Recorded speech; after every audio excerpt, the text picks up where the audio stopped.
Hello class, I'm your teacher, Ptolemy, and today we will be watching Finding Nemo. Yay! Haha, tricked you guys. We're actually going to be learning about the geocentric theory today. Aww. To keep it simple, the geocentric theory simply states that everything revolves around the Earth and the Earth is the center of the universe, just like everything in the classroom revolves around me, Ptolemy. Yes? I don't think that's true. Actually, it is Little Johnny because I said it is. Actually, my name is Copernicus, Nicholas Copernicus, and I believe that the sun is the center of the universe and everything revolves around it. I call it the heliocentric theory. First of all, that's a terrible name for a theory. My geocentric theory has a much better ring to it. Plus, you're like 12 years old, and I'm not going to listen to a little boy. You've probably been listening to too much of that 21 Savage that poisons you kid's brain.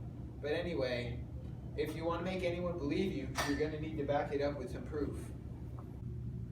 Hey, don't you ever disrespect 21 Savage like that. 21 Savage is a role model in which kids like me look up to. But that's besides the point.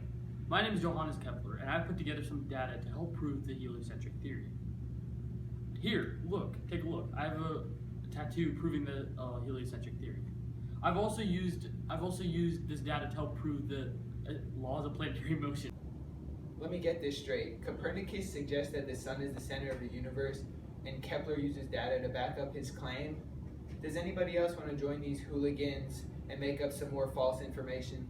Hey, it's your boy Galileo. And just to clarify, I don't listen to 21 Savage. I'm more of a Justin Bieber guy. You can call me a believer. Not only because I believe in Justin, but I also believe in the heliocentric theory. Sometimes I sit on the playground and use my telescope to look at the stars. One time, I discovered new moons on Jupiter. But yeah, I'm the guy who wrote the dialogue on Two Chief World Systems. You know, the one where you guys thought I was crazy for supporting the heliocentric theory? Yeah. Well, anyways, the church guys thought it threatened the scripture, and it landed me in ISS for like ever. Bro, it was terrible.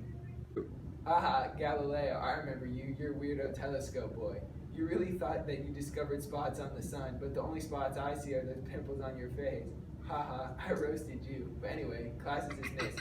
But Kepler, Galileo, and Copernicus, you will have to stay after class.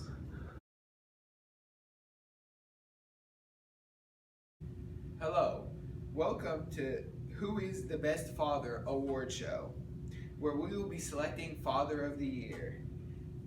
For clarification, no, we are not like that show where that one guy's like, no, you are not the father. But rather, we are choosing the best father of modern science. I'm your host, Isaac Newton, a former winner of Father of the Year. Most know me as the guy who discovered gravity when an apple fell on my head, but I am much more than that. I also developed laws of motion, making me the father of modern physics, as well as also inventing calculus. All of this is chronicled in my work, Principia Mathematica, one of the most famous scientific books of all time. In it, I also prove Kepler's planetary motion ideas, therefore erasing any doubts still left due to the heliocentric theory. Well, enough of me. Let's hear from our contestants. What up, my dudes? I'm Vesalius, and I'm the father of modern anatomy. I wrote about the anatomy in my book on the fabric of the human body. If it wasn't for me, people would be still listening to that dumb old Galen whose info on human anatomy was very, very, very flawed. Galen gave us a few fake news, but don't worry, give people the truth about human anatomy. Hey, what's up? I'm Harvey, and I'm the self-proclaimed father of the heart and circulation system. I introduced the idea that the heart acted like a pump and sent blood to the brains and body. This is detailed in my most famous work on the motion of heart and blood. I basically gave you guys the idea that blood moves through the body in a circuit. If you guys didn't have me, you'd still be listening to that guy Galen, who Vesalius mentioned earlier. Can you believe he thought the function of the heart was to produce heat for the body? Anyway, follow your heart and vote for me. Get it? Because I'm the heart guy. Hey guys, I'm Lee Yu-Wen Hoek. I know it's not the most swag title, but I am the father of microbiology. I advanced microscope technology, which allowed me to discover single-celled plants and animals, and also bacteria. Yeah, that's me, microscope boy and bacteria boy. I also was the first to observe sperm, so maybe I really am the father, if you know what I mean. Guys, I'm gonna keep it super simple for you guys. I am Boyle, the father of modern chemistry. BAM! How could you not vote for me? I gave you all the greatest gift of all. People used to believe in magic and alchemy, but then I came along and set the facts straight. Compounds, elements, and mixtures all came from me. And Boyle's Law, that was me too! Just remember that before I leave, I want to tell you a clever chemistry joke. But unfortunately, all my funny jokes are gone. Get it? Are gone. Okay guys, it's Newton here again, and we have officially tallied the votes. The votes are in. Let's just have a rundown of the contestants again. We have Boyle, father of chemistry; Vesalius, father of anatomy; Harvey, father of the heart and circulation; and Leeuwenhoek, father of microbiology. And the winner is, drumroll please, Boyle, because he is the reason for your favorite class of chemistry. Don't you just love the ideal gas law?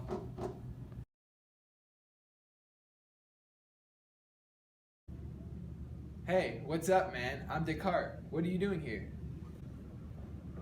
Oh, I'm just gift shopping for my wife. Oh, I'm Bacon, by the way. Oh, I'm also gift shopping.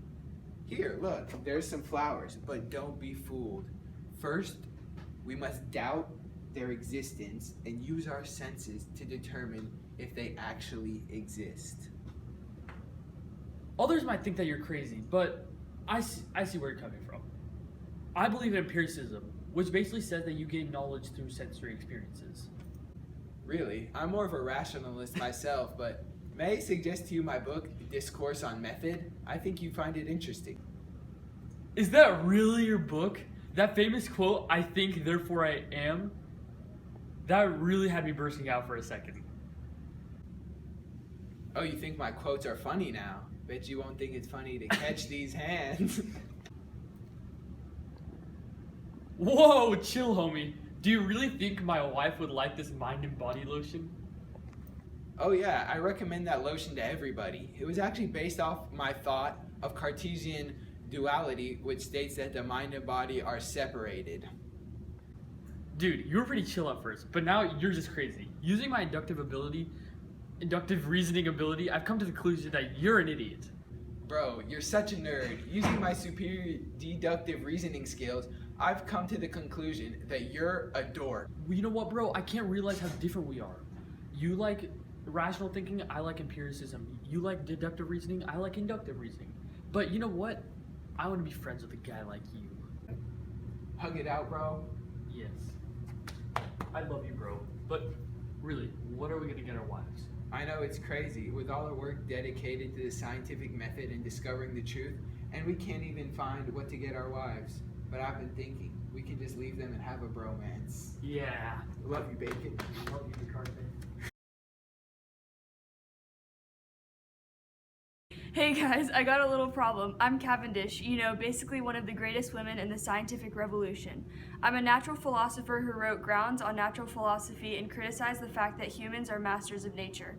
I also fought for fair treatment of women in the scientific community and helped popularize ideas of the scientific revolution. But yeah, my problem is that the Royal Society won't let me in. Cavendish. The Royal Societies are institutions for science backed by the monarchies in Europe. We seek to promote the sciences as well as to seek new research and improvements to further the progress of the scientific community. The leading scientific achievements can be attributed to our Royal Societies. We even publish Newton's Principia Mathematica. Unfortunately, we do not accept women, especially women like you, Cavendish, with far-fetched and rather stupid ideas. Women are incapable of scientific thought, and therefore we will not include them in the scientific Royal Societies, where they will just cause problems. So yeah, you're not getting in.